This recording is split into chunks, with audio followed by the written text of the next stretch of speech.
श्री गणेशाय नमः। जय हो भगवान रामचंद्र जी की। अध्यात्म रामायणे किष्किंधा कांडे तृतीय सर्ग, हिंदी अनुवाद आरंभ। त्रुटियां ना हो या कम से कम हो, इसका प्रयास रहेगा, किंतु यदि फिर भी हमसे त्रुटियां हो जाती हैं तो आप सभी वीर श्रोताओं से हम क्षमा मांगते हैं।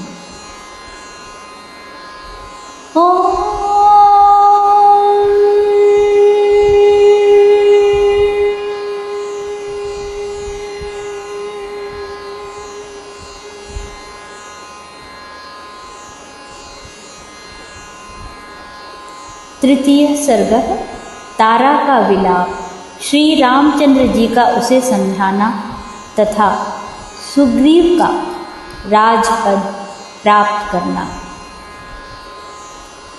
श्री महादेव जी बोले, हे पार्वती, परमात्मा राम के द्वारा युद्ध में वाली के मारे जाने पर समस्त वानरगण भय से व्याकुल होकर किष्किंधापुरी में दौड़े गए और तारा से बोले, हे महाभागे, वानर राज वाली युद्ध क्षेत्र में मारे गए।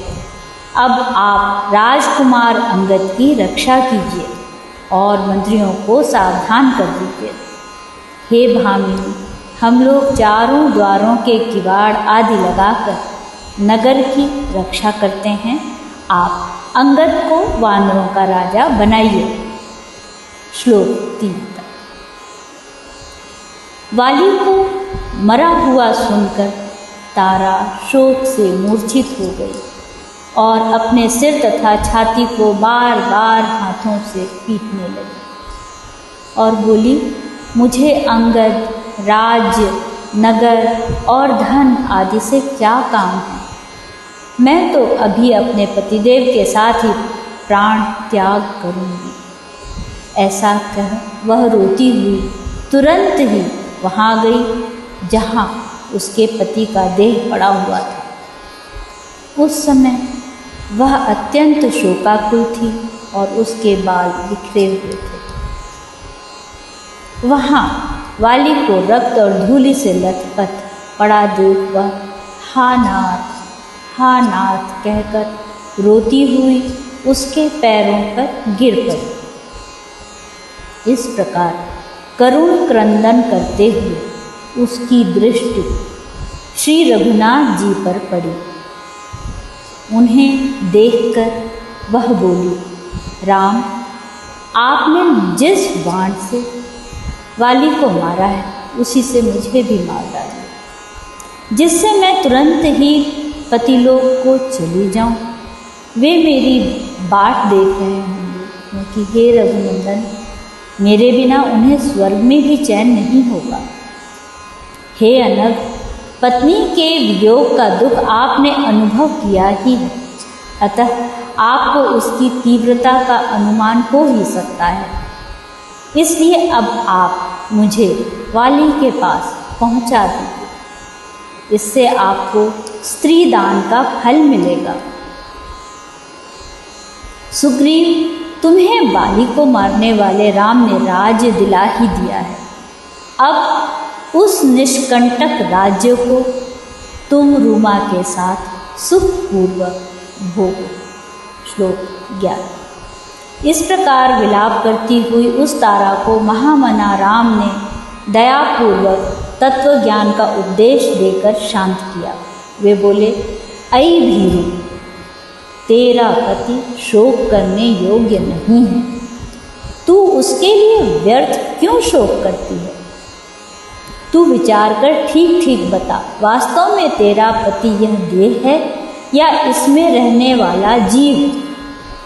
यदि यह देह ही तेरा पति है तो यह तो जड़ पंचभूतमय एवं त्वचा, मांस, रुधिर और अस्थियों से बना हुआ है तथा काल, कर्म और गुणों से उत्पन्न हुआ है, और वह तो अब भी तेरे सामने पड़ा है। फिर उसके लिए शोक क्यों करती है? और यदि तू जीव को अपना पति मानती है तो भी तुझे शोक ना करना चाहिए, क्योंकि वह निर्विकार है।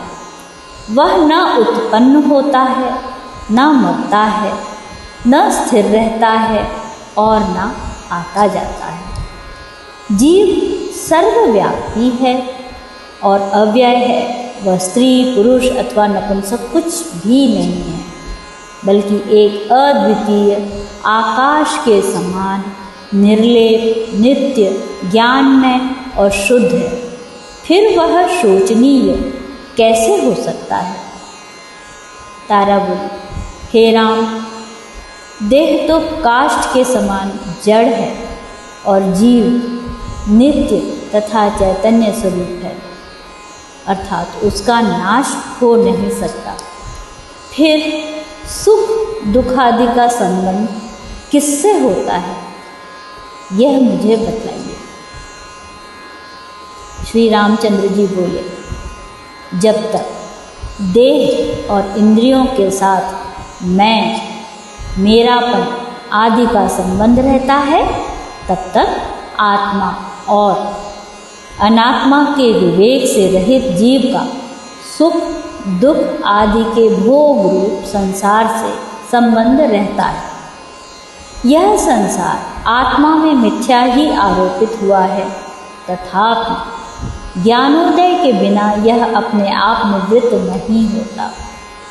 जिस प्रकार विषयों का निरंतर ध्यान करने वाले पुरुष को स्वप्न में अनेक पदार्थ दिखते हैं, परंतु वे होते मिथ्या ही हैं। अनादि अविद्या और उसके कार्य अहंकार के संबंध से स्थित हुआ यह संसार निरर्थक अर्थात अत्यंत मिथ्या होते हुए भी राग द्वेष आदि से पूर्ण है। श्लोक 20।